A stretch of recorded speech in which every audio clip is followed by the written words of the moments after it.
크렘린 지하 벙커에서 극비 문건이 유출됐습니다.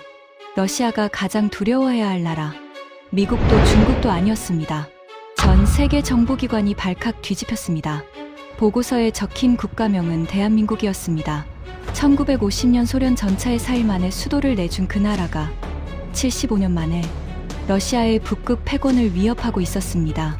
70억 달러를 버리면서까지 러시아를 거부한 한국. 크렘린이 떨고 있는 이유가 밝혀졌습니다. 32년간 러시아 국가안보회의에서 일한 전략분석관의 충격 고백. 그 전말을 지금 공개합니다. 시작하기 전 구독과 좋아요, 그리고 대한민국 화이팅! 댓글로 한국을 응원해주세요. 올해 초였습니다. 국가안보회의 전략분석국 브리핑룸에 긴급 소집령이 떨어졌습니다. 평소 같으면 일주일에 한 번 열리는 정례 회의였지만 그날은 달랐습니다. 제가 브리핑룸에 들어섰을 때 이미 20명 가까운 분석관들이 자리를 잡고 있었습니다. 공기가 묘하게 들떠 있었어요. 마치 축제 전야 같은 분위기였죠. 세르게이가 저를 보자마자 손을 흔들었습니다. 해군 북극 함대 출신의 베테랑 분석관이었죠. 빅토르, 이거 봤어? 그가 태블릿을 내밀었습니다. 화면에는 CNN 속보가 떠 있었습니다. 트럼프 대통령, 덴마크의 그린란드 매각 공식 요청. 저는 눈을 의심했습니다. 설마 진짜로 저런 말을 했단 말입니까? 세르게이의 얼굴에는 감추기 힘든 미소가 번져 있었습니다. 미쳤지. 완전히 미쳤어. 미국 대통령이 나토 동맹국한테 땅을 팔라고 협박하고 있다고. 저는 자리에 앉으며 주변을 둘러봤습니다. 다들 비슷한 표정이었어요. 흥분과 기대가 뒤섞인 얼굴들이었죠. 올가가 제 옆자리로 왔습니다. 중국 전문 분석관이었는데 그날따라 유난히 목소리가 높았습니다. 덴마크 총리가 뭐라고 했는지 알아? 그린란드는 판매용이 아니다래. 공개적으로 미국을 비난했어. 유럽연합 반응은요? 난리가 났지. 미국의 일방적 제국주의라며 성명서를 쏟아내고 있어. 바로 그때 브리핑룸 앞쪽 대형 스크린이 켜졌습니다. 국가안보의 수석 분석관 이바노프가 단상에 올랐습니다. 60대 초반의 백발 신사였는데 그날따라 발걸음이 유난히 가벼워 보였습니다. 여러분, 오늘은 좋은 소식을 전하게 되어 기쁩니다. 이바노프가 리모컨을 누르자 스크린에 지도가 떴습니다. 북극해를 중심으로 러시아, 미국, 캐나다, 그린란드가 표시된 지도였죠. 트럼프가 드디어 본색을 드러냈습니다. 그린란드 매입 요구는 단순한 부동산 거래가 아닙니다. 이것은 미국이 스스로 서방 동맹에 쐐기를 박는 행위입니다. 브리핑룸 여기저기서 고개를 끄덕이는 소리가 들렸습니다. 이바노프가 말을 이었습니다. 덴마크는 나토의 창립 회원국입니다. 75년 동맹의 역사가 있는 나라예요. 그런 나라에게 미국 대통령이 공개적으로 영토를 팔라고 압박하고 있습니다. 이게 무엇을 의미하는지 아시겠습니까? 막심이 손을 들었습니다. 갓 30대에 접어든 젊은 분석관이었죠. 나토 내부 균열의 시작입니다. 정확합니다. 이바노프의 얼굴에 희미한 미소가 번졌습니다. 우리가 40년간 꿈꿔왔던 일이 지금 눈앞에서 벌어지고 있습니다. 그것도 우리 손 하나 까딱하지 않고요. 브리핑룸에 웃음이 퍼졌습니다. 저도 모르게 입꼬리가 올라갔습니다. 솔직히 그 순간만큼은 저도 흥분을 감추기 어려웠거든요. 이바노프가 다음 슬라이드로 넘겼습니다. 화면에 여러 개의 그래프와 수치가 나타났습니다. 지난 한 달간 수집된 데이터입니다. 서방 결속력 지수가 급락하고 있습니다. 유럽 내 반미 정선은 역대 최고치를 기록했고요. 세르게이가 탄성을 질렀습니다. 이건 우리가 정보전에 수십 조를 쏟아부어도 못 만들 상황인데 트럼프가 혼자서 다 해주고 있네. 다들 웃었습니다. 이바노프가 마지막 슬라이드를 띄웠습니다. 결론입니다. 현 상황이 지속된다면 나토는 5년 내에 사실상 무력화될 것입니다. 미국이 스스로 동맹을 파괴하고 있으니까요. 우리는 그저 지켜보기만 하면 됩니다. 브리핑이 끝나자 분석관들 사이에서 박수가 터져 나왔습니다. 드문 광경이었어요. 보통 이 방에서는 무거운 침묵만 흐르거든요. 저도 손뼉을 쳤습니다. 하지만 어딘가 마음 한구석이 불편했습니다. 설명할 수 없는 찜찜함이었죠. 브리핑이 끝난 후 분석관들은 삼삼오오 모여 이야기를 나눴습니다.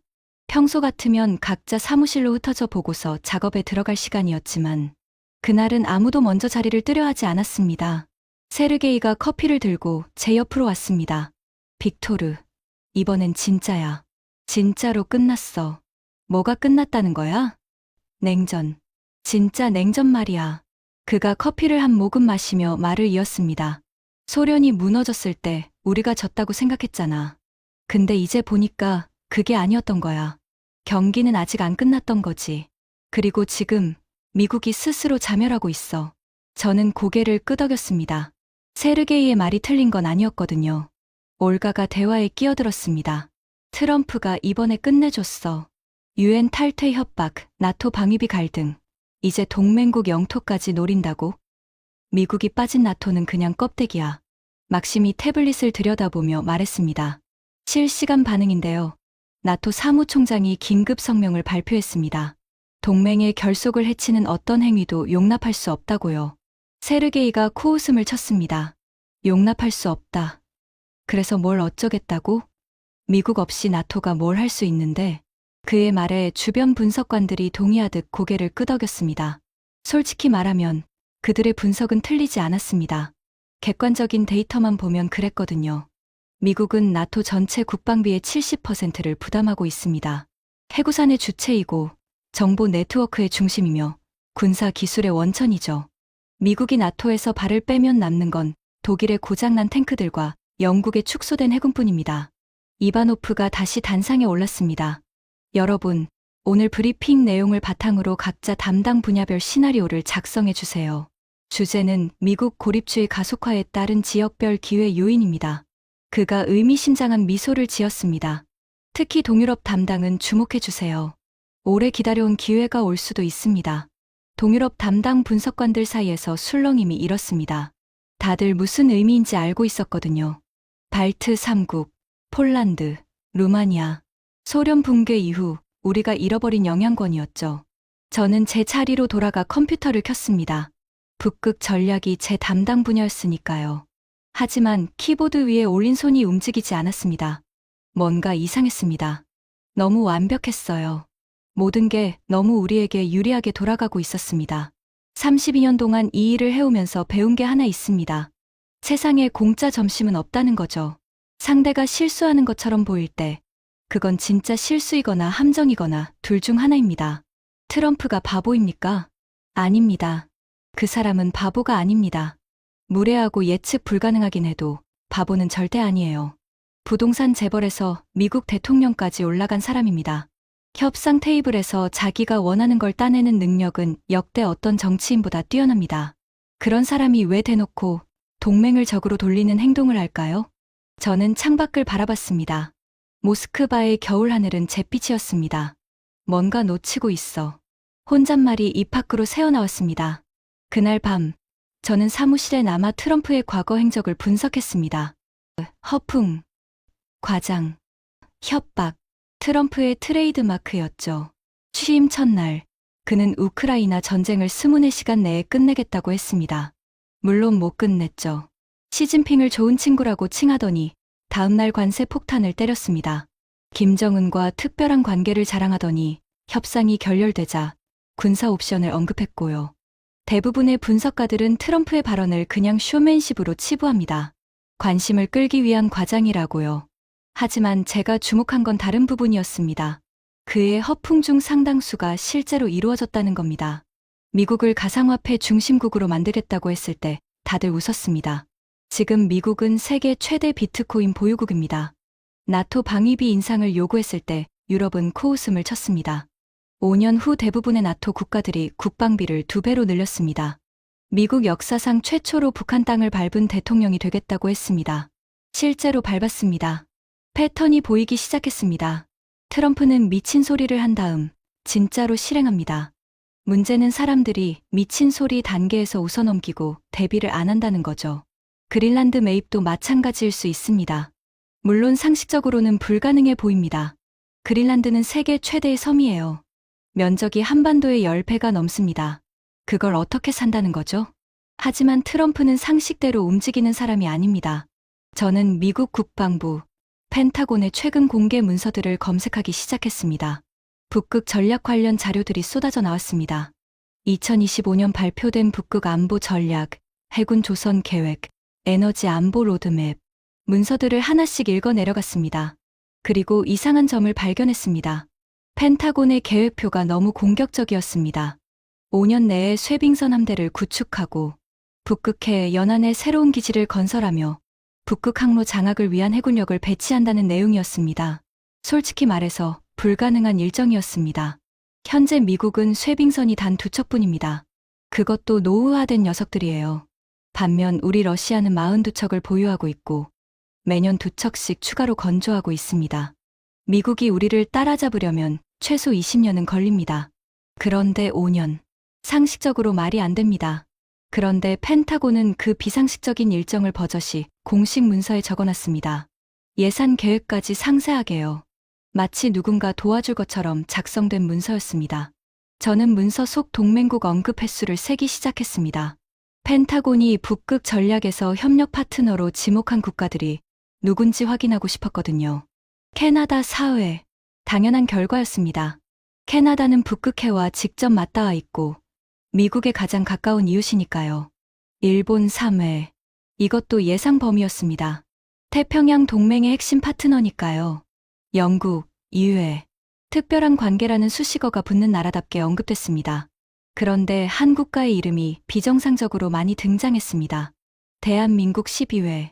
저는 눈을 비볐습니다. 잘못 본 줄 알았거든요. 다시 세어봤습니다.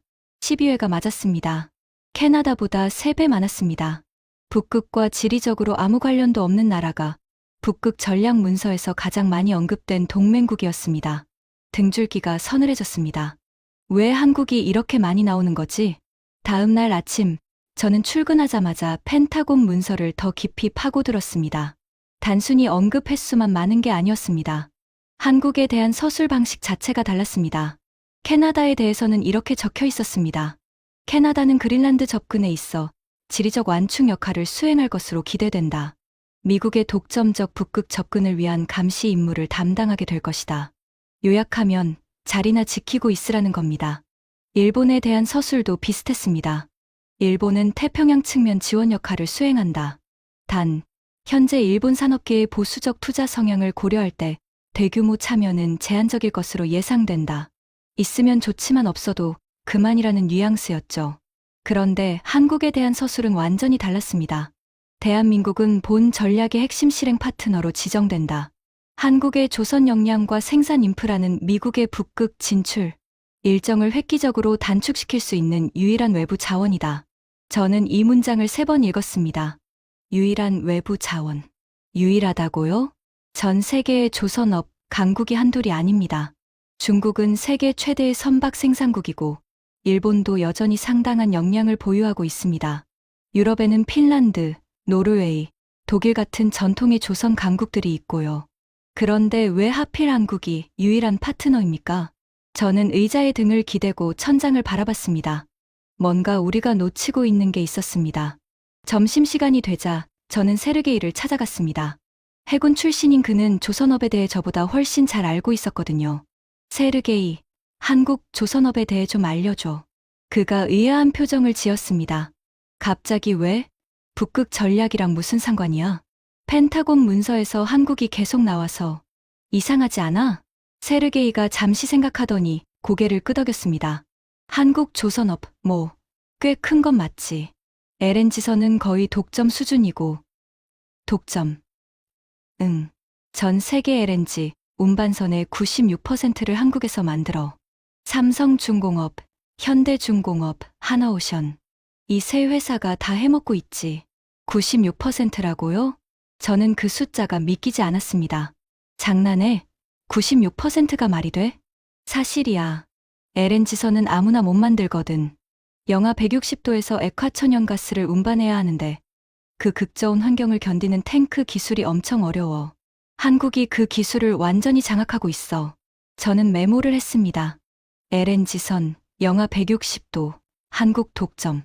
세르게이가 말을 이었습니다. 근데 진짜 무서운 건 생산량이야.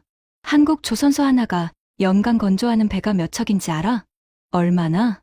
울산에 있는 현대중공업 조선소 하나가 연간 80척 이상 만들어. 그게 축구장 730개 크기 부지에서 24시간 3교대로 돌아가거든. 저는 펜을 놓았습니다. 축구장 730개요? 우리 러시아 최대 조선소인 세베르나야 베르프가 축구장 쉰 게 규모입니다. 그리고 거기서 연간 만드는 배가 10척 남짓이에요. 규모 자체가 차원이 다른 겁니다. 잠깐, 그러면 한국 3대 조선소 합치면 연간 몇 척이야? 세르게이가 손가락을 꼽았습니다. 대충 250척 정도, 물론 전부 대형 상선 기준이야. 250척. 펜타곤이 왜 한국을 유일한 파트너라고 했는지 조금씩 이해가 됐습니다. 저는 마지막 질문을 던졌습니다. 쇠빙선은? 한국이 쇠빙선도 만들 수 있어? 세르게이의 표정이 미묘하게 변했습니다. 그건 아직이야. 쇠빙선 설계 기술은 핀란드가 세계 최고거든. 한국이 배는 잘 만들어도 쇠빙선 경험은 거의 없어.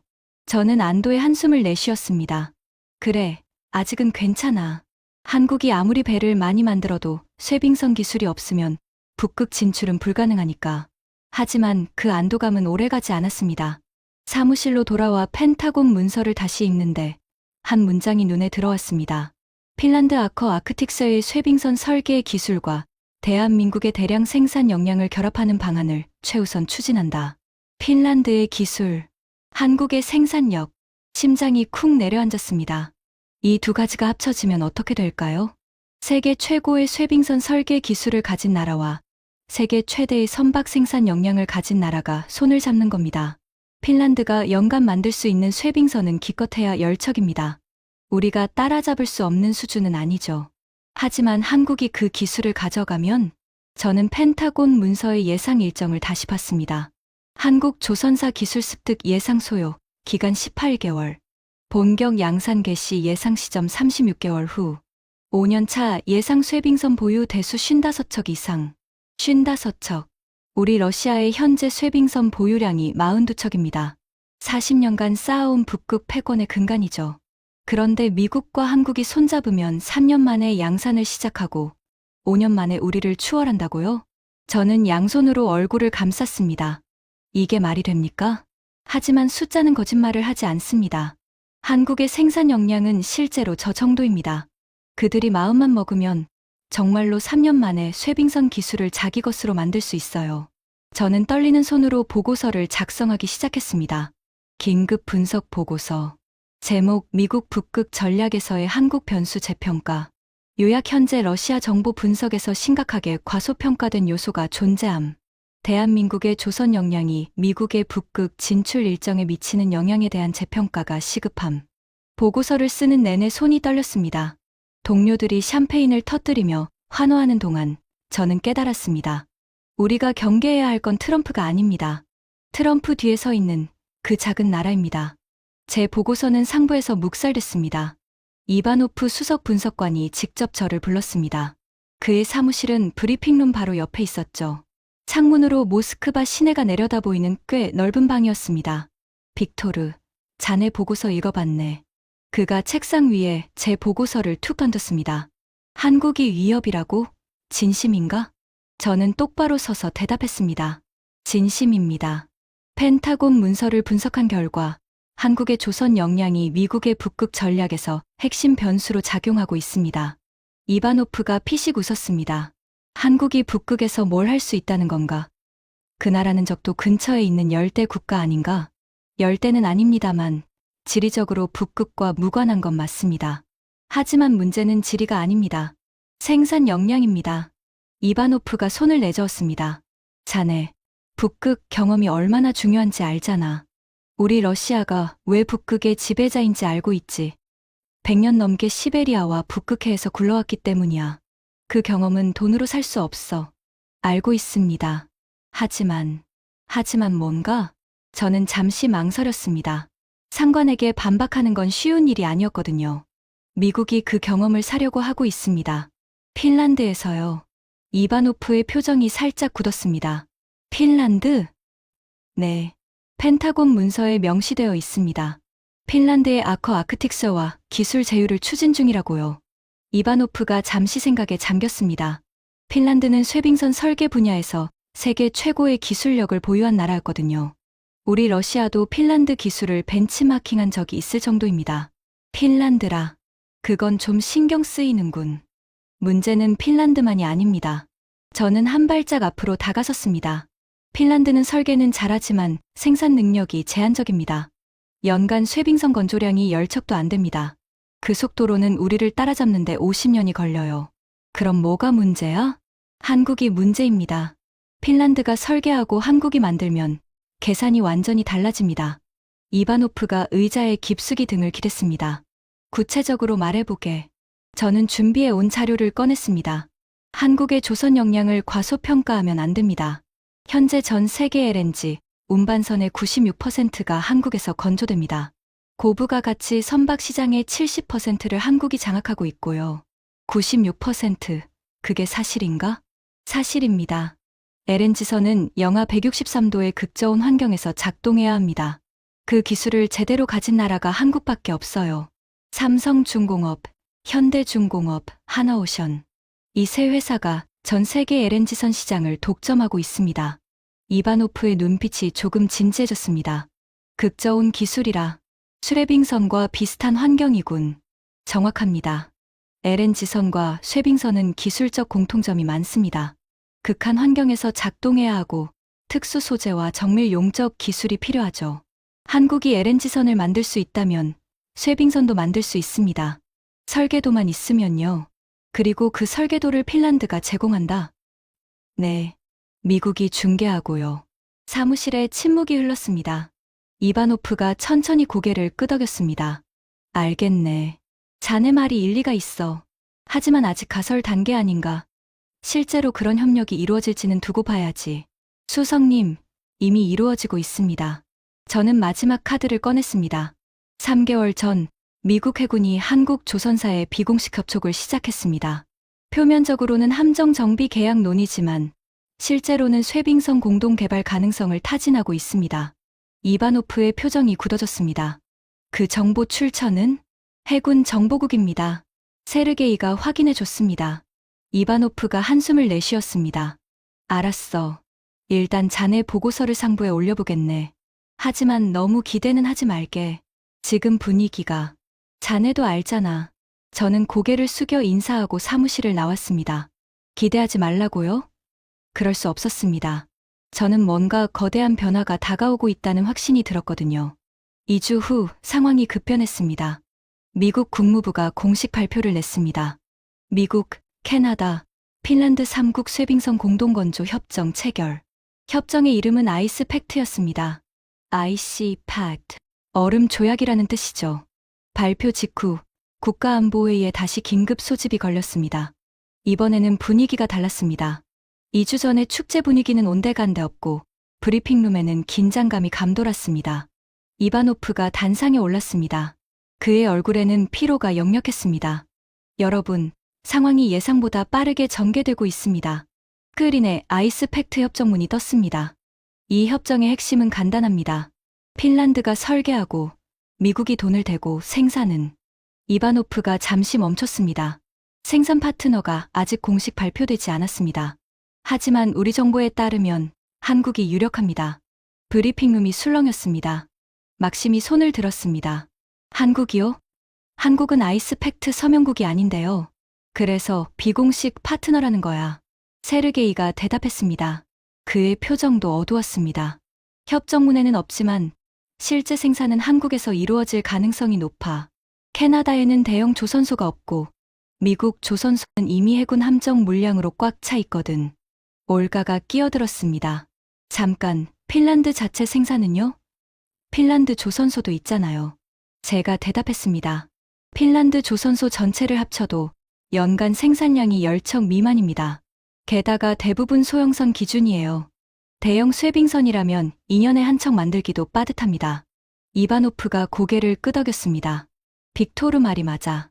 핀란드는 설계의 천재지만 생산의 거인은 아니야. 그래서 한국이 필요한 거지. 스크린이 바뀌었습니다. 한국 조선소들의 위성사진이 떴습니다. 이게 울산 현대중공업 조선소입니다. 사진을 보는 순간 브리핑룸 여기저기서 탄식이 흘러나왔습니다. 거대했습니다. 바다를 향해 뻗어있는 도크들이 마치 빗살처럼 줄지어 있었습니다. 그 안에서 건조 중인 선박들이 점처럼 보일 정도였어요. 면적 720만 제곱미터. 축구장 1000개가 들어가는 크기입니다. 막심이 중얼거렸습니다. 미쳤네. 그리고 이건 거제 삼성중공업 조선소. 또 다른 위성사진이 떴습니다. 역시 어마어마한 규모였습니다. 이건 통영 하나오션. 세 번째 사진. 이바노프가 말을 이었습니다. 이 세 조선소의 연간 건조량을 합치면 250척이 넘습니다.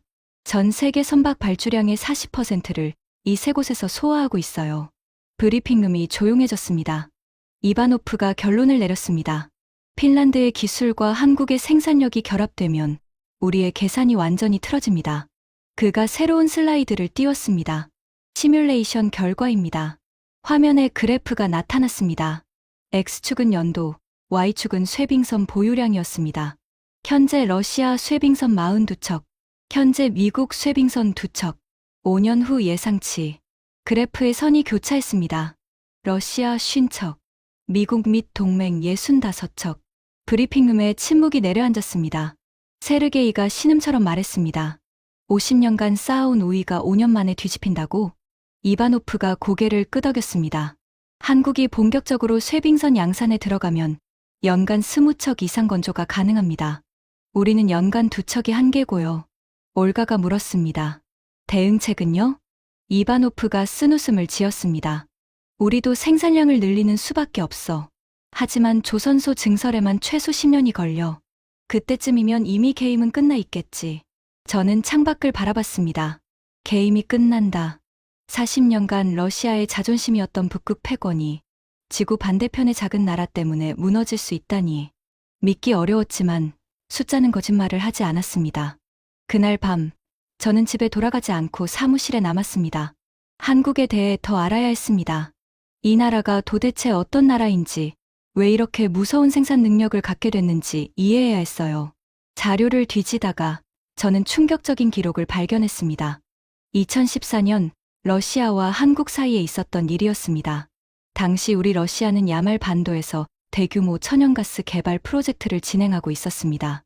야말 LNG 프로젝트, 북극권 최대의 에너지 사업이었죠. 문제는 운송이었습니다. 야말 반도에서 생산된 천연가스를 세계 시장에 팔려면 북극해를 통과할 수 있는 특수 선박이 필요했습니다. 얼음을 깨면서 항해할 수 있는 쇠빙 LNG선 말이에요. 세계에서 그런 배를 만들 수 있는 나라는 딱 하나였습니다. 한국. 우리는 한국 조선사에 쇠빙 LNG선 15척을 발주했습니다. 계약 금액만 75억 달러. 당시 환율로 약 9조 원이 넘는 돈이었죠. 한국은 완벽하게 계약을 이행했습니다.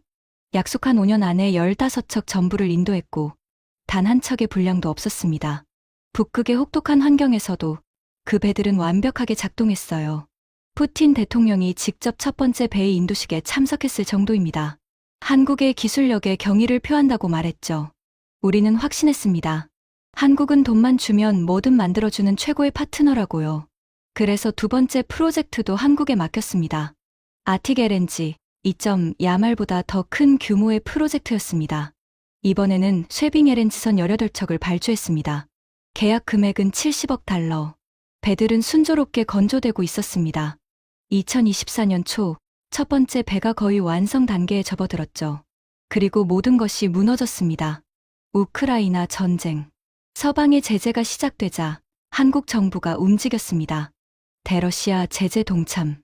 선박 인도 전면 중단.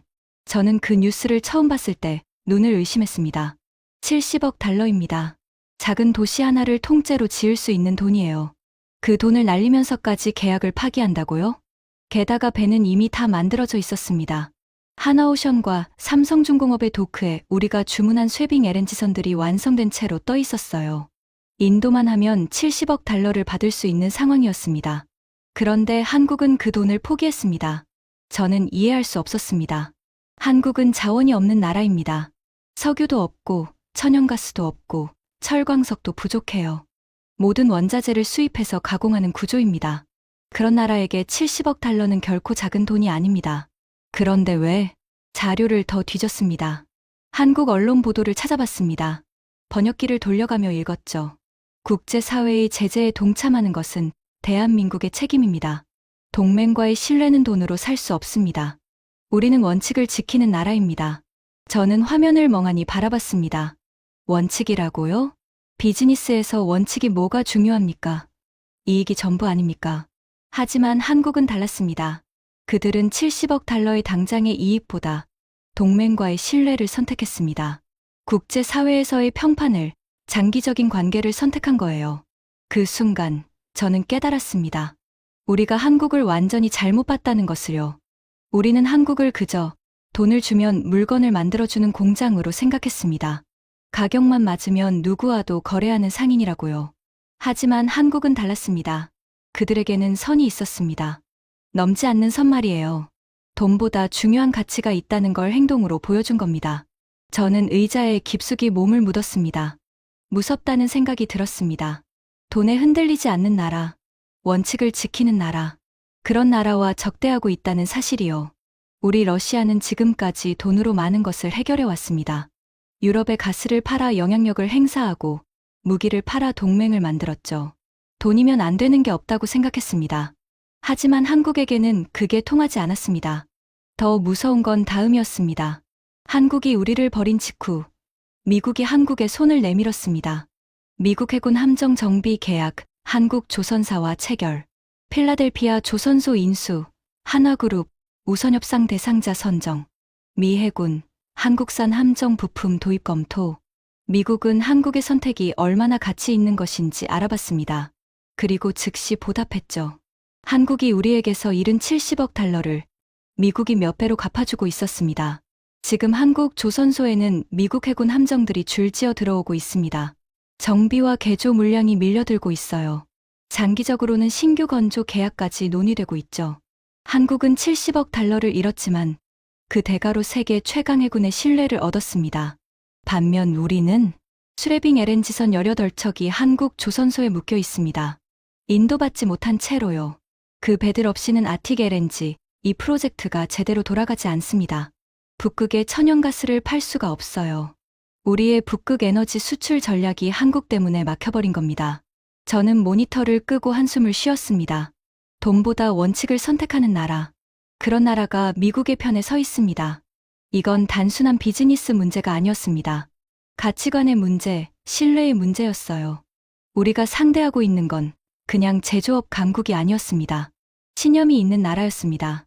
한 달 후 상황은 더 복잡해졌습니다. 국가안보회의에서 새로운 전략이 논의되기 시작했습니다. 북극에서 밀리고 있으니 다른 곳에서 만회하자는 거였죠. 동유럽, 소련 붕괴 이후 잃어버린 영향권이었습니다. 발트 3국, 폴란드, 루마니아, 한때 우리 세력권이었던 나라들이 지금은 나토의 최전선이 되어 있었죠. 하지만 트럼프의 고립주의가 기회를 만들어주고 있었습니다. 미국이 나토에서 발을 빼면 동유럽 국가들은 고립됩니다. 유럽연합만으로는 우리를 막을 수 없어요. 독일군은 탱크보다 서류가 더 많은 군대가 됐고 프랑스는 아프리카 작전에 매달려 있죠. 동유럽 담당 분석관들은 이미 여러 시나리오를 준비해 놓고 있었습니다. 수발키 회랑 차단 작전, 폴란드와 리투아니아 사이의 좁은 목을 끊는 전략이었습니다. 그 65km 구간만 장악하면 발트 3국은 나토 본토와 완전히 분리됩니다. 이바노프가 이 작전의 시뮬레이션을 지시했습니다. 폴란드가 관건입니다. 시뮬레이션 담당 분석관이 설명을 시작했습니다.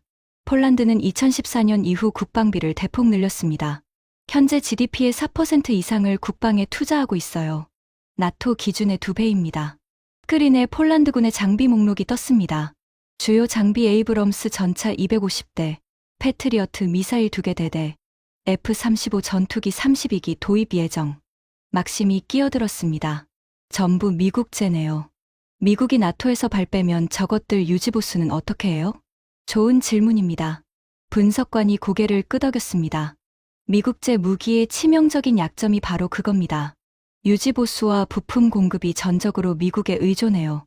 에이브럼스 전차가 고장나면 부품 받는데 6개월 걸립니다. 패트리어트 미사일은 한 번 쏘면 재보급에 수년이 걸리고요. 세르게이가 비소를 지었습니다. 우크라이나에서 이미 증명됐잖아. 미국 무기 받아도 탄약이 없어서 쏘지도 못하는 상황. 그렇습니다. 그래서 우리의 결론은 스크린의 시뮬레이션 결과가 떴습니다. 폴란드의 미국제 무기는 초기 전투에서는 위협이 되지만 장기전에서는 무력화됩니다. 보급이 끊기면 고철 덩어리가 되거든요. 브리핑룸에 안도의 한숨이 퍼졌습니다. 하지만 저는 뭔가 이상한 느낌이 들었습니다. 잠깐만요. 제가 손을 들었습니다. 폴란드 장비 목록에서 미국제가 아닌 것들은요? 분석관이 잠시 멈췄습니다. 아, 그건 최근 도입된 장비들인데요. 그가 다음 슬라이드로 넘겼습니다. 화면에 새로운 목록이 떴습니다. K2 전차 1000대 계약, K9 자주포 700문 계약, FA50 경전투기 48대 계약, 천무 다연장 로켓 290기 계약. 저는 화면을 뚫어지게 쳐다봤습니다. 전부 한국제였습니다. 계약 금액은요? 총 180억 달러입니다. 브리핑룸이 술렁였습니다. 180억 달러. 한 나라의 무기 도입 계약으로는 역사상 최대 규모였습니다. 올가가 물었습니다. 왜 미국 무기가 아니라 한국 무기를 샀죠? 나토 국가가 미국제를 쓰는 게 일반적 아닌가요? 분석관이 대답했습니다. 정확한 이유는 파악 중입니다만 추정되는 이유가 몇 가지 있습니다. 그가 새 슬라이드를 띄웠습니다. 첫째, 납기 속도. 한국은 계약 후 2년 내에 초도 물량 인도를 약속했습니다. 미국은 5년 이상 걸린다고 했고요. 둘째, 기술 이전. 한국은 폴란드 현지에서 라이선스 생산을 허용했습니다. 미국은 절대 그런 조건을 안 내걸어요. 셋째, 가격. 동급 성능 기준으로 한국 무기가 미국 무기보다 30% 이상 저렴합니다. 막심이 중얼거렸습니다. 싸고 빠르고 기술까지 준다고. 미국이 줄 수 없는 조건을 다 주네. 저는 한 가지가 더 궁금했습니다. 유지 보수는요? 한국 무기도 부품 공급에 시간이 걸리지 않나요? 분석관의 얼굴이 어두워졌습니다. 그게 문제입니다. 그가 마지막 슬라이드를 띄웠습니다. 한국은 단순히 무기만 판 게 아닙니다. 완전한 생태계를 이식했어요. 화면에 폴란드 지도가 떴습니다. 곳곳에 빨간 점이 찍혀 있었습니다. 한국 방산 기업들이 폴란드 내에 공장을 짓고 있습니다. 탄약 생산 시설, 부품 제조 공장, 정비센터까지요. 세르게이가 벌떡 일어났습니다. 뭐라고? 현지 생산이라고? 네. K2 전차용 120mm 포탄을 폴란드 내에서 생산하기 시작했습니다. K9 자주포용 155mm 포탄도 마찬가지고요. 부품 공급도 현지에서 이루어집니다. 브리핑룸이 얼어붙었습니다. 이건 우리의 모든 계산을 뒤엎는 정보였습니다. 미국제 무기는 보급이 끊기면 무력화됩니다. 그게 우리의 전략적 계산의 핵심이었어요. 하지만 한국제 무기는 달랐습니다. 탄약과 부품이 폴란드 내에서 생산되고 있었습니다. 스무네 시간 공장이 돌아가고 있었죠. 우리가 아무리 길목을 끊어도 폴란드의 탄약고는 비지 않는 구조였습니다. 저는 속으로 신음했습니다. 또 한국입니다. 북극에서 우리를 위협하더니 이번엔 동유럽에서도 발목을 잡는군요. 일주일 후 새로운 시뮬레이션 결과가 나왔습니다. 한국제 무기를 고려한 수정 버전이었습니다. 결과는 처참했습니다. 비스와 강 돌파 작전, 수정 시뮬레이션 결과입니다. 담당 분석관의 목소리가 떨렸습니다. 초기 가정을 변경했습니다. 폴란드군의 주력 장비를 미국제에서 한국제로 교체하고 현지 생산 체계를 반영했습니다. 스크린에 전장 지도가 떴습니다. 러시아군 투입 병력 15만 명, 전차 1200대, 자주포 800문, 폴란드군 병력 12만 명, K2 전차 1000대, K9 자주포 700문. 숫자만 보면 우리가 우세했습니다. 하지만 시뮬레이션은 숫자대로 흘러가지 않았습니다. D-Day, 러시아군 국경 돌파 시도. 지도 위에서 빨간 화살표가 움직이기 시작했습니다. 우리 군이 폴란드 국경을 향해 전진하는 모습이었죠. 폴란드군 제1기갑사단, K2 전차 250대 투입. 파란 아이콘들이 나타났습니다. 첫 번째 교전. 빨간색과 파란색이 충돌했습니다. 러시아군 T-90M 전차대대, K2 전차 중대와 조우. 화면에 데이터가 쏟아졌습니다. K2 전차 주포 관통력 러시아, 폭발 반응 장갑 기준 유효 사거리 3500m. T-90M 주포 관통력 K2 복합 장갑 기준 유효 사거리 2200m. 세르게이가 신음을 흘렸습니다. 1300m 차이라고? 저쪽이 먼저 쏠 수 있다는 거잖아. 분석관이 고개를 끄덕였습니다. K2의 자동장전 장치는 분당 10발 이상 발사 가능합니다. T-90M은 분당 6발이 한계고요. 화력 밀도에서 밀립니다. 시뮬레이션이 계속됐습니다. D3 러시아군 제1제대 진격 정체. 디오 폴란드군 K9 자주포 집단 포격 개시. 화면에 포격 패턴이 표시됐습니다. 마치 그물을 치듯 빈틈없이 화망이 펼쳐졌습니다. K9 자주포의 발사 속도 분당 6발 이상. 사거리 40km. 러시아 ES-19 자주포의 발사 속도 분당 4발. 사거리 29km. 화력 밀도 비교 폴란드군 150% 우위. 막심이 중얼거렸습니다. 우리 포가 닿기도 전에 먼저 맞는다고? 더 큰 문제는 지속력입니다. 분석관이 새로운 데이터를 띄웠습니다. D7시점 탄약 소모 현황. 러시아군 155mm 포탄 재고 40% 소진. 보급 예상 소요 시간 15일. 폴란드군 155mm 포탄 재고 35% 소진. 보급 예상 소요 시간 48시간. 저는 그 숫자를 보고 눈을 감았습니다. 48시간. 폴란드 내 한국 공장에서 포탄이 생산되고 있기 때문이었습니다. 우리가 2주를 기다려야 받을 보급을 그들은 이틀 만에 받는 겁니다. 시뮬레이션의 결론이 떴습니다. D14 러시아군 공세 한계점 도달. D21 폴란드군 반격 개시. D30 러시아군 국경선 후퇴. 이바노프가 무거운 목소리로 물었습니다. 승률은 20회 시뮬레이션 중 러시아군 초기 목표 달성 3회. 성공률 15%입니다. 브리핑룸에 침묵이 내려앉았습니다. 15%. 우리가 압도적 병력을 투입해도 이길 확률이 15%밖에 안 된다는 겁니다. 올가가 조심스럽게 물었습니다. 한국이 직접 개입할 가능성은요? 병력을 보낸다든지. 분석관이 대답했습니다. 현재로서는 가능성이 낮습니다. 하지만 무기와 탄약 추가 지원은 확실시됩니다. 한국 내 여론도 우크라이나 전쟁 이후 대러시아 지원에 우호적입니다. 저는 자리에서 일어났습니다. 더 큰 문제가 있습니다. 모두의 시선이 저에게 쏠렸습니다. 우리가 북한과 협력하고 있다는 사실. 한국에게는 이것이 완벽한 명분이 됩니다. 이바노프가 눈을 가늘게 떴습니다. 무슨 말이지? 우리는 북한에서 포탄을 받고 있습니다. 북한군 병력도 투입됐고요. 이건 더 이상 비밀이 아닙니다. 전 세계가 알고 있어요. 저는 창밖을 바라봤습니다. 한국 입장에서 생각해보세요. 자기 나라를 위협하는 북한이 러시아와 군사협력을 하고 있습니다. 그렇다면 한국이 폴란드를 돕는 것은 당연한 대응 아닐까요? 자기 방어라는 명분이 선다는 거군. 그렇습니다. 우리가 북한을 끌어들인 순간 한국에게 개입의 명분을 준 겁니다. 브리핑룸이 다시 침묵에 빠졌습니다. 저는 쓴웃음을 지었습니다. 북한을 선택한 대가가 이렇게 돌아오고 있었습니다. 그날 밤, 저는 또다시 사무실에 남았습니다. 머릿속이 복잡했습니다. 북극에서, 동유럽에서, 모든 곳에서 한국이라는 변수가 튀어나오고 있었습니다. 그 작은 나라가 어떻게 이렇게 된 걸까요? 저는 비교 분석을 시작했습니다.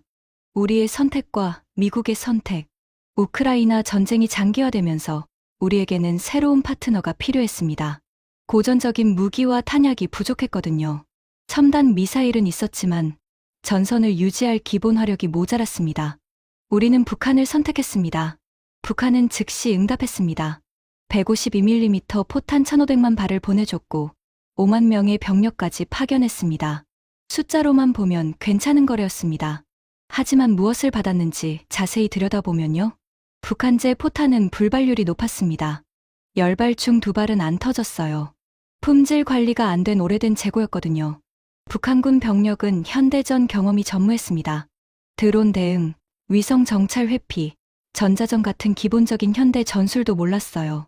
첫 달에만 수천 명이 희생됐습니다. 그리고 무엇보다 우리는 국제사회에서 완전히 고립됐습니다. 러시아 북한 군사 동맹이라는 낙인이 찍혔습니다. 김정은과 악수하는 푸틴의 사진이 전 세계 언론에 도배됐어요. 중립을 지키던 국가들도 등을 돌렸습니다. 이제 미국의 선택을 봅시다. 미국도 무기와 생산력이 필요했습니다. 우크라이나 지원으로 재고가 바닥났고 국내 군수산업은 수요를 따라가지 못하고 있었죠. 미국은 한국을 선택했습니다. 한국은 무엇을 줬을까요? 155mm 포탄 100만 발을 미국에 이전했습니다. 전부 품질 검사를 통과한 신품이었어요. 불발률 0.01% 미만. K9 자주포 기술을 호주, 폴란드, 노르웨이에 수출했습니다. 미국의 동맹망을 강화해 준 거죠. 조선 역량을 미국 해군에 개방했습니다. 정비, 개조, 나아가 신규 건조까지. 그리고 한국은 대가로 무엇을 받았을까요? 미국의 전폭적인 신뢰. 한국은 이제 미국의 핵심 동맹을 넘어 글로벌 방산 파트너로 격상됐습니다. 유럽 시장이 열렸고 중동 시장도 열렸어요.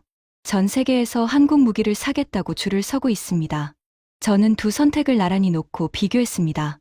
러시아의 선택 북한. 받은 것 구형 포탄, 훈련 안 된 병력. 잃은 것 국제적 고립, 이미지 추락, 중립국 이탈. 미국의 선택 한국. 받은 것 고품질 탄약, 첨단 무기, 생산 역량, 동맹망 강화. 잃은 것 없음. 비교 자체가 성립하지 않았습니다. 우리는 과거를 선택했고 미국은 미래를 선택했습니다. 북한은 60년 전 기술에 머물러 있는 나라입니다. 그들이 줄 수 있는 건 녹슨 포탄과 목숨을 바칠 병사들 뿐이에요. 한국은 지금 이 순간에도 진화하는 나라입니다. 인공지능, 로봇, 우주 기술까지. 그들이 줄 수 있는 건 미래입니다. 우리는 왜 한국이 아니라 북한을 선택했을까요? 저는 한참을 생각했습니다. 대답은 간단했습니다. 오만. 우리는 한국을 우습게 봤습니다. 1950년에 우리 탱크에 짓밟힌 나라. 미국에 의존하는 작은 나라. 우리가 손만 내밀면 달려올 거라고 생각했죠. 하지만 한국은 달려오지 않았습니다. 70억 달러를 버리면서까지 우리를 거부했습니다. 그제야 우리는 깨달았어야 했습니다. 한국은 더 이상 1950년의 그 나라가 아니라는 것을요. 하지만 우리는 깨닫지 못했습니다. 자존심이 허락하지 않았거든요. 그래서 북한을 선택했습니다. 고개 숙이고 달려오는 북한을요. 결과가 어떻게 됐습니까? 북극에서 밀리고 있습니다. 동유럽 진출도 막혔습니다. 국제사회에서 왕따가 됐습니다. 반면 한국은 미국의 핵심 파트너가 됐습니다. 유럽에 무기를 팔고 있습니다. 전 세계 조선 시장을 장악하고 있습니다. 나날이 강해지고 있어요. 저는 키보드를 두드리기 시작했습니다. 새로운 보고서를 작성해야 했습니다. 제목 러시아 전략적 파트너십 재평가. 요약 현재 러시아의 대외 전략에서 가장 큰 오류는 파트너 선택에 있음. 북한과의 협력이 단기적 이득을 줄 수는 있으나 장기적으로는 러시아의 국제적 위상과 전략적 옵션을 심각하게 제한하고 있음. 제한 한국과의 관계 재설정 가능성 검토 필요. 한국은 현재 서방의 핵심 파트너이나 역사적으로 러시아와 적대 관계였던 적은 없음. 실리적 접근이 필요한 시점. 저는 마지막 문장을 쓰고 멈췄습니다. 이 보고서가 상부에서 받아들여질까요? 솔직히 자신이 없었습니다. 하지만 누군가는 진실을 말해야 했습니다. 우리가 틀렸다는 것을요. 선택을 잘못했다는 것을요. 지금이라도 바꾸지 않으면 더 늦는다는 것을요.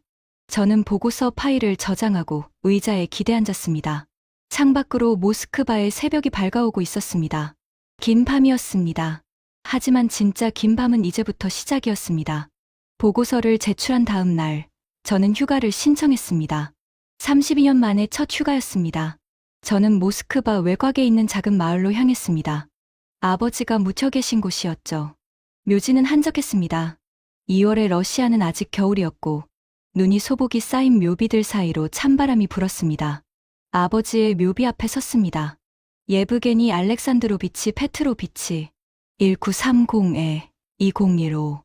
묘비에는 아버지의 군 경력도 새겨져 있었습니다. 소련 육군 전차병. 조국을 위해 복무함. 저는 가져온 보드카 병을 열어 묘비 앞에 조금 부었습니다. 러시아식 추모였죠. 아버지, 저 왔습니다. 바람이 불었습니다. 마치 대답이라도 하는 것처럼요. 저는 묘비 옆 벤치에 앉았습니다. 그리고 오래전 기억을 떠올렸습니다. 제가 10살 때였습니다. 아버지는 가끔 전쟁 이야기를 해주셨어요. 대부분은 대조국 전쟁, 그러니까 2차 세계대전 이야기였죠. 할아버지가 나치와 싸운 이야기를요. 하지만 가끔, 아주 가끔 아버지는 다른 전쟁 이야기를 하셨습니다. 한국 전쟁. 아버지도 전쟁에 나가셨어요? 제가 물었을 때 아버지의 표정이 묘하게 변했던 걸 기억합니다. 그래, 1950년에. 어디서요? 한반도. 조선이라고 불렀지. 아버지는 T-34 전차병이었습니다. 소련이 비밀리에 북한에 파견한 군사고문단의 일원이었죠. 공식적으로는 자원병이었지만 실제로는 소련군 정규병이었습니다. 그때 일이 아직도 생각나요? 아버지는 창밖을 바라보셨습니다. 잊을 수가 없지. 6월 25일 새벽, 우리 전차 부대가 38선을 넘었어. 남조선 군대는 제대로 된 대전차 무기도 없었지. T-34 앞에서는 종이 인형 같았어. 쉬웠어요? 전투는 쉬웠지. 4일 만에 서울을 점령했으니까. 아버지가 잠시 말을 멈추셨습니다. 하지만 이상한 게 있었어. 뭐가요? 남조선 사람들의 눈빛이었어. 아버지가 저를 바라보셨습니다. 그 눈에 무언가 복잡한 감정이 담겨 있었어요. 패배한 사람들의 눈빛이 아니었어. 굴복한 눈빛이 아니었다고. 분노도 아니었고, 두려움도 아니었어. 그럼 뭐였는데요? 아버지가 천천히 말씀하셨습니다. 결이었어. 지금은 졌지만 끝난 게 아니다라고 말하는 눈빛이었지. 우리 전차가 지나갈 때 길가에 서 있던 사람들이 그런 눈으로 우리를 봤어. 노인도, 젊은이도, 심지어 아이들까지. 저는 그 말의 의미를 이해하지 못했습니다. 10살짜리에게는 너무 어려운 이야기였거든요. 그래서요? 아버지가 쓴웃음을 지으셨습니다. 그때 난 속으로 생각했어. 이 사람들은 다시 일어날 거다. 언젠가. 반드시. 진짜요? 그렇게 확신하셨어요? 확신이라기보다는 느낌이었지. 전쟁터에서 오래 싸우다 보면 그런 게 보여.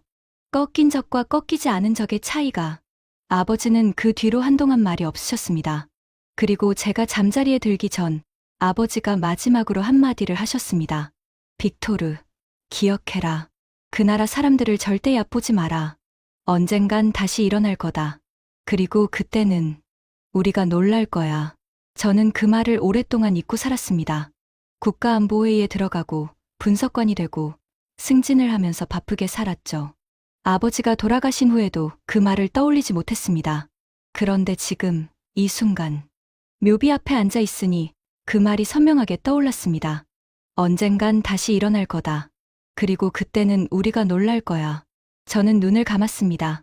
아버지, 당신 말이 맞았습니다. 그들은 다시 일어났습니다. 그리고 지금 우리가 놀라고 있습니다. 75년 전 당신의 전차에 짓밟혔던 그 나라가 지금 우리 러시아의 북극 패권을 위협하고 있습니다. 우리의 동유럽 진출을 막고 있습니다. 미국의 가장 중요한 파트너가 되어 있습니다. 저는 묘비에 손을 얹었습니다. 차가웠습니다. 아버지, 어떻게 아셨어요? 그때 어떻게 그걸 보셨어요? 대답은 없었습니다. 하지만 저는 알 것 같았습니다. 아버지는 전쟁터에서 수많은 적을 만났습니다. 나치 독일군도, 일본 관동군도요. 하지만 한국인들의 눈빛은 달랐던 거예요. 패배 앞에서 무너지지 않는 눈빛. 그게 무엇을 의미하는지 아버지는 본능적으로 아셨던 겁니다. 저는 일어섰습니다. 아버지, 저 이제 가볼게요. 할 일이 있어서요. 바람이 다시 불었습니다. 당신 말씀대로 그들을 얕보지 않겠습니다. 저는 묘지를 나서며 뒤를 돌아봤습니다. 눈 덮인 묘비들 사이로 아버지의 묘비가 보였습니다. 역사는 참 아이러니합니다. 1950년에 아버지가 짓밟은 나라가 75년 후 아들의 발목을 잡고 있으니까요. 모스크바로 돌아온 저는 새로운 시각으로 자료들을 다시 검토했습니다. 1950년과 2025년 두 시점을 나란히 놓고 비교해봤습니다. 1950년의 한국, 전쟁 직전 한국의 1인당 GDP는 67달러였습니다. 세계 최빈국 중 하나였죠. 산업이라고 할 만한 게 없었습니다. 쌀 농사가 경제의 전부였어요. 군사력은 더 비참했습니다. 전차가 한 대도 없었습니다. 대전차포도, 전투기도 없었죠. 소총과 기관총이 전부였어요. 그래서 우리 T-34 전차 앞에서 무력하게 무너진 겁니다. 4일 만에 수도를 잃었죠. 2025년의 한국, 1인당 GDP는 3만 5천 달러를 넘습니다. 세계 10위권 경제 대국이 됐죠. 반도체 세계 1위, 조선 세계 1위, 디스플레이 세계 1위, 배터리 세계 1위, 군사력은요? K2 전차는 세계 최고 수준의 3.5세대 전차입니다. 우리의 최신 T-90M과 동급이거나 그 이상이에요. K9 자주포는 전 세계 8개국에 수출됐습니다. 노르웨이, 핀란드, 폴란드, 호주, 에스토니아, 이집트까지. 나토 회원국들이 줄 서서 사가고 있죠. FA-50 경전투기는 동남아시아와 동유럽 시장을 석권하고 있습니다. 천무다연장 로켓의 사거리는 300km, 우리 영토 깊숙이까지 타격할 수 있어요. 저는 두 시점의 숫자를 나란히 적어봤습니다. 1950년, GDP 67달러, 전차 0대, 자주포 영문, 전투기 0대, 세계 군사력 순위 측정 불가. 2025년, GDP 35,000달러, 전차 2,500대 이상, 자주포 2,000문 이상, 전투기 400대 이상, 세계 군사력 순위 5위. 75년. 인류 역사에서 이렇게 짧은 시간에 이 정도의 변화를 이룬 나라가 있었습니까? 저는 없다고 생각합니다. 독일의 라인강의 기적, 한국보다 훨씬 좋은 출발점이 있었습니다. 전쟁 전 산업 기반이 남아 있었거든요. 일본의 전후 부흥? 역시 마찬가지입니다. 메이지 유신 이후 축적된 기술력이 있었죠. 하지만 한국은 정말 아무것도 없었습니다. 문자 그대로 맨 땅에서 시작했어요. 그런데 75년 만에 세계 5위의 군사 강국이 됐습니다. 세계 1위의 조선 대국이 됐습니다. 반도체로 전 세계를 쥐고 흔드는 나라가 됐습니다. 어떻게 이런 일이 가능했을까요? 저는 오랫동안 생각했습니다. 그리고 아버지의 말씀이 다시 떠올랐습니다. 그들의 눈빛은 달랐어. 굴복한 눈빛이 아니었지. 결의였어. 결의. 그게 답이었습니다. 한국인들은 1950년의 치욕을 잊지 않았습니다. 우리 전차에 짓밟힌 기억, 전쟁으로 모든 것을 잃은 기억을 연료로 삼았어요. 복수심이 아니었습니다. 다시는 당하지 않겠다는 결의였습니다. 그 결의가 그들을 움직였습니다. 밤새 일하게 했고, 불가능에 도전하게 했으며, 실패해도 다시 일어나게 했습니다. 반면 우리 러시아는 어땠습니까? 1950년, 우리는 승자였습니다. 한반도에서 미국과 맞서 싸웠고, 완전한 패배는 면했죠. 하지만 그 승리가 우리를 나태하게 만들었습니다. 시베리아의 석유와 가스가 끝없이 달러를 뿜어냈습니다. 굳이 힘들게 뭔가를 만들 필요가 없었어요. 땅에서 파내기만 하면 됐으니까요. 우리는 자원의 저주에 빠졌습니다. 반면 한국은 자원의 축복을 받지 못한 덕분에 스스로 자원이 되어야 했습니다. 석유가 없으니 석유화학 기술을 개발했습니다. 철광석이 없으니 철강 가공 기술을 개발했습니다. 원자재가 없으니 원자재를 수입해서 세계 최고의 제품으로 바꿔 파는 방법을 터득했습니다. 그들의 공장이 그들의 유전이었습니다. 그들의 기술이 그들의 광산이었습니다. 우리가 풍요 속에 멈춰 있는 동안 그들은 결핍 속에서 달렸습니다. 75년. 그 시간 동안 우리와 그들의 위치가 완전히 뒤바뀌었습니다. 1950년에 우리는 가해자였고 그들은 피해자였습니다. 2025년에 우리는 그들 앞에서 발목이 잡힌 처지가 됐습니다. 역사의 복수란 이런 것이구나. 저는 쓴웃음을 지었습니다. 아버지가 뿌린 씨앗이 아들의 발목을 잡는 나무로 자랐습니다. 1950년에 아버지 세대가 준 트라우마가 한국을 더 강하게 만들었습니다. 우리가 만든 적이 우리보다 더 강해졌습니다. 이보다 더 쓰라린 아이러니가 있을까요? 저는 최종 보고서를 작성했습니다. 제목, 러시아의 미래를 위한 재현, 한국 변수의 재평가. 보고서의 핵심 내용은 이랬습니다. 첫째, 한국을 과소평가하면 안 됩니다. 지난 70년간 우리는 한국을 미국의 속국, 작은 분단국으로 취급해왔습니다. 하지만 현실은 다릅니다. 한국은 세계 10위권 경제 대국입니다. 세계 5위권 군사 강국입니다. 반도체, 조선, 배터리 분야에서 세계를 주도하는 기술 강국입니다. 이 나라를 무시한 대가로 우리는 북극에서 밀리고 있고 동유럽에서 막히고 있습니다.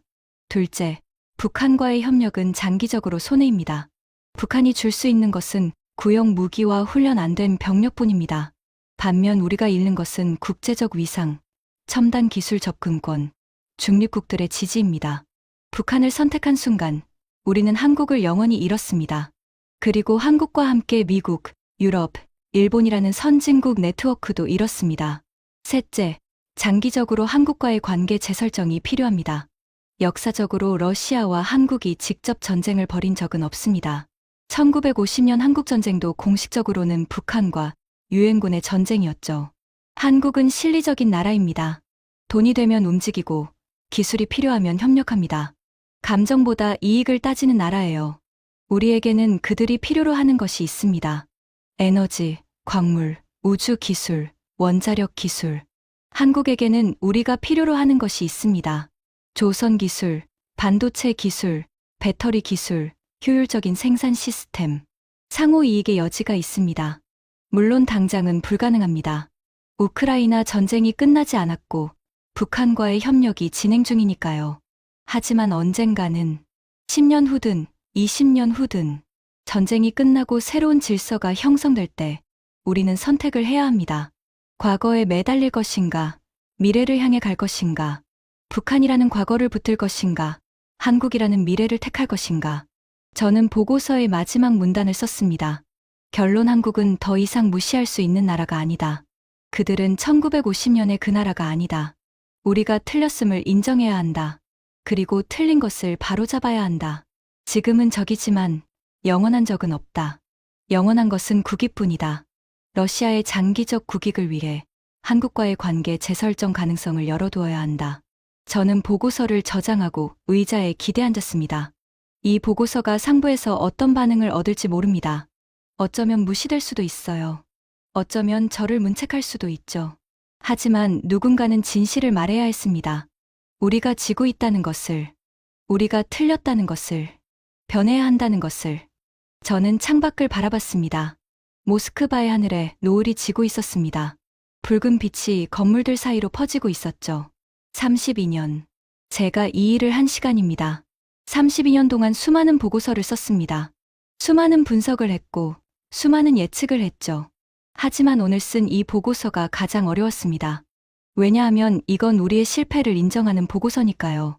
러시아가 틀렸다고, 전략을 바꿔야 한다고 말하는 건 쉬운 일이 아닙니다. 하지만 진실을 외면하면 더 큰 실패가 옵니다. 저는 모니터를 끄고 일어섰습니다. 집에 가는 길, 저는 아버지의 말씀을 다시 떠올렸습니다. 그 나라 사람들을 절대 얕보지 마라. 언젠간 다시 일어날 거다. 네, 아버지.